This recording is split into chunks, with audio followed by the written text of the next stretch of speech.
ओम शांति। आज की बाबा की मुरली है, मीठे बच्चे अलफ और बे को याद करो तो रमणीक बन जाएंगे। बाप भी रमणीक हैं तो उनके बच्चे भी रमणीक होने चाहिए। रमणीक का अर्थ ही है एक बाप की याद में खोए हुए, ज़्यादा सोचने वाले नहीं कि बाबा को और आत्मा को क्या कहा जाता है। ना वो सोचता है, भोगता है या करता है, उसके लिए ये महावाक्य कहे गए हैं। इसीलिए वो बहुत रमणीक है। करता तो वह सब कुछ है लेकिन रमणीक तरीके से। आत्मा कर्म तो करती है लेकिन कर्म को भोगती नहीं, शरीर के रूप में भोगा जाता है। लेकिन शरीर के द्वारा फिर रमणीकता का पाठ भी है, तो भोगना का भी पाठ है। जब हमें स्वयं की याद होती है और बाबा की याद होती है तब हम रमणीक की स्थिति में होते हैं, और जब हमें देह की और देहधारियों की याद आ जाती है तो हम भोगना रूप में आ जाते हैं। इसलिए बाबा कहते देखते हुए भी ना देखो, सोचते हुए भी ना सोचो, करते हुए भी जैसे मैं नहीं कर रहा हूँ इस भान में रहो, तो सदा सहज रमणीकता आती जाएगी। आगे बाबा कहते हैं देवताओं के चित्रों की कशिश सभी को क्यों होती है, उनमें कौन सा विशेष गुण है। देवताएं बहुत रमणीक और पवित्र होते हैं। रमणीकता के कारण उनके चित्रों की भी कशिश होती है। देवताओं में पवित्रता का विशेष गुण है, जिस गुण के कारण ही अपवित्र मनुष्य झुकते रहते हैं। रमणीक वही बनते जिनमें सर्वदेवी गुण है, जो सदा खुश रहते हैं। रमणीकता का गुण किससे आता है? पवित्रता से। जितनी हमारे संकल्पों में पवित्रता होगी उतनी ही इन कर्मेंद्रियों में भी पवित्रता आती जाएगी, और फिर हम रमणीक भी रह सकते हैं। देवताओं के चित्र पवित्रता के कारण आकर्षित करते हैं कि उनकी दृष्टि में भी, उनके चेहरे में, हर एक कर्मेंद्रियों में बड़ी रमणीकता और पवित्रता दिखाई देती है, जो आजकल के मनुष्यों में बिल्कुल भी नहीं है। लेकिन हाँ, संगम युग पर हम सभी वो पुरुषार्थ कर रहे हैं, नंबरवार पुरुषार्थ अनुसार। जो जैसा और जितना पढ़ता है वो उतना ही नंबरवार जाता है। सारा मदार पढ़ाई पर है। आने वाला भी एक है और पढ़ने वाले अनेक हैं, लेकिन टीचर तो सबका एक है ना। फिर पढ़ने वाले अनेक क्यों हो जाते हैं? क्योंकि सभी अपनी अपनी बुद्धि की समझ से उस बात को अपने जीवन में कर पाते हैं। वैसे तो आत्मा में मन बुद्धि शक्ति गाई हुई है, आत्मा की एक जैसी ही है, लेकिन जब वो शरीर धारण करती है तो वो समझने के लिए अपने अपने अनुसार ही समझती है, यथाशक्ति।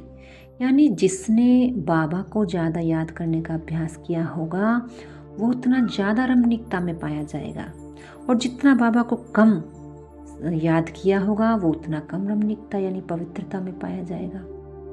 क्योंकि पवित्रता सुख शांति की जननी है, और पवित्रता कहाँ से मिलती है? बाबा का खजाना है।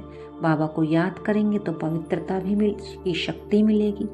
इसलिए जो भी सर्वगुण सर्वशक्ति देवताओं की गाई हुई है वो सब शिव बाबा से याद करके, पुरुषार्थ करके देवताओं ने ली थी, यानी मनुष्यों ने ली थी।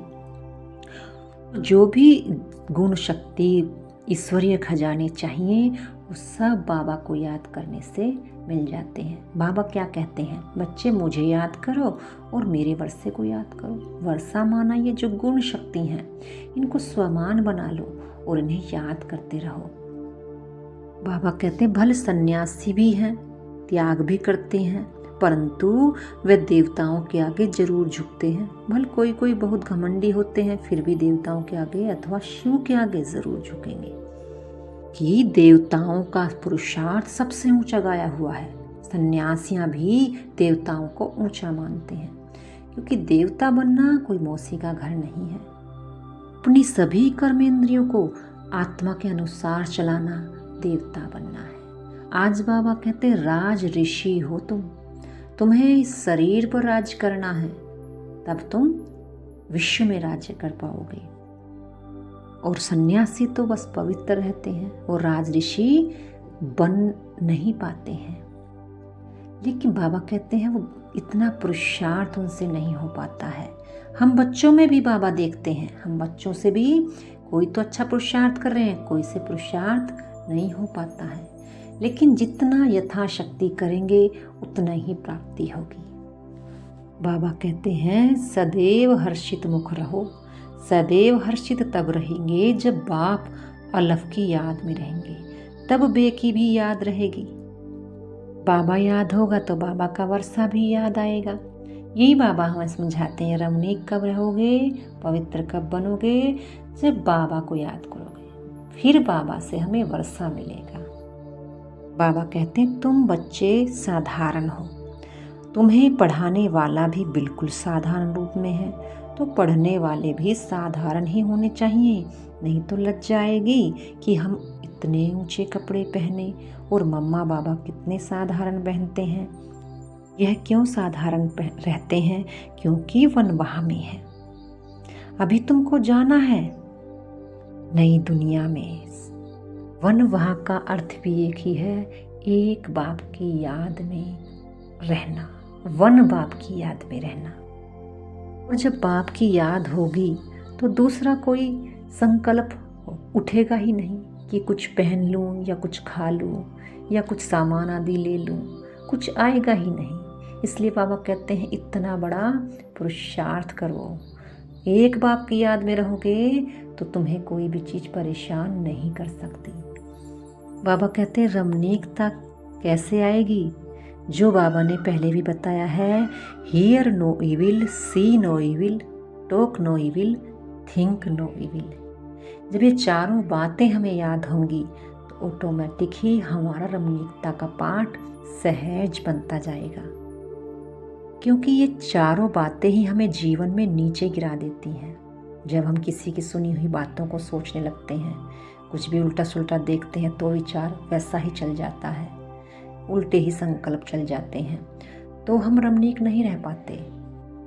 रमणीकता का अर्थ ही है एक ही अवस्था में रहना, सदा हर्षित रहना। जो हो रहा है अच्छा, जो होने वाला है अच्छे से अच्छा, बस यही धुन हो। आज की ही बाबा कहते हैं आज में जियो, कल की परवाह ना करो, क्योंकि जिसने अपने आज को परफेक्ट कर लिया कल तो उसका आपे ही परफेक्ट हो जाएगा। बाबा जिन्न के ऊपर कहते हैं कि तुम ब्राह्मण पहले नंबर के जिन्न हो, क्योंकि कहानियाँ आदि तो बाद में बैठ बना दी हैं। कहानी है ना, जिन्न ने कहा हमको काम दीजिए नहीं तो खा जाऊंगा, तो उनको काम दिया कि तुम सीढ़ी चढ़ो और उतरो, तो उनको काम मिल गया। बाबा ने भी कहा कि ये बेहद की सीढ़ी तुम उतरते हो फिर चढ़ते हो, तो तुम्हारा मन जिन्न बताया बाबा ने कि मन क्या है, जिन्न का काम करता है, कभी चढ़ता है कभी उतरता है। लेकिन अभी जो बाबा हमें बताते हैं, ध्यान खिंचवाते हैं कि सदा तुम्हें चढ़ती अवस्था पर ध्यान रखना है। लेकिन फिर भी कैसी अवस्था हो जाती है हमारी? जिन्न वाली, कभी चढ़ते कभी उतरते, ये वाली ब्राह्मणों की अवस्था है। धारणा के बिंदु हैं, अभी हम वनवाह में हैं, इसीलिए बहुत बहुत साधारण रहना है। कोई भी अभिमान देह का व कपड़ों आदि का नहीं रखना। कोई भी कर्म करते बाप की याद में नशा चढ़ा रहे। बाबा कह रहे हैं ससुर घर में तुम्हें सब कुछ मिलेगा, इसलिए यहाँ कोई भी सजावट नहीं करनी। दूसरी पॉइंट है, हम बेहद के त्यागी और राजऋषि हैं, इसी नशे में रहकर पवित्र बनना है। ज्ञान धन से भरपूर बन दान करना है। सच्चा सच्चा सौदागर बन अपना पोता मेल रखना है।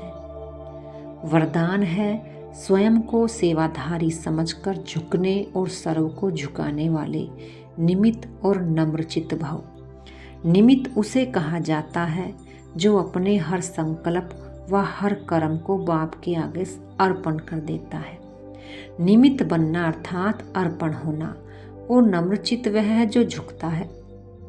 जितना संस्कारों में संकल्पों में झुकेंगे उतना विश्व आपके आगे झुकेंगे। झुकना अर्थात झुकाना है। ये संकल्प भी ना हो कि दूसरे भी हमारे आगे कुछ तो झुके। जो सच्चे सेवाधारी होते हैं वह सदैव झुकते हैं, कभी अपना रोब नहीं दिखाते। 2 बातें बाबा ने बताई हैं कि निमित्त बनना अर्थात अपना संकल्प और कर्म बाबा को अर्पण कर देना, और नम्रचित्त बनना अर्थात झुकना, संकल्पों में भी झुकना और विश्व के आगे भी झुकना। जो फलदार वृक्ष होता है वो हमेशा झुकता है, और जिस वृक्ष पर फल नहीं होते वो सदा अकड़ा हुआ रहता है। फलदार का अर्थ ही है सेवा। सेवा हमेशा निमित्त और नम्रचित्त बनकर करनी चाहिए, क्योंकि सेवा का ही फल गाया जाता है। आज का स्लोगन है, अब समस्या स्वरूप नहीं समाधान स्वरूप बनो। अच्छा, ओम शांति।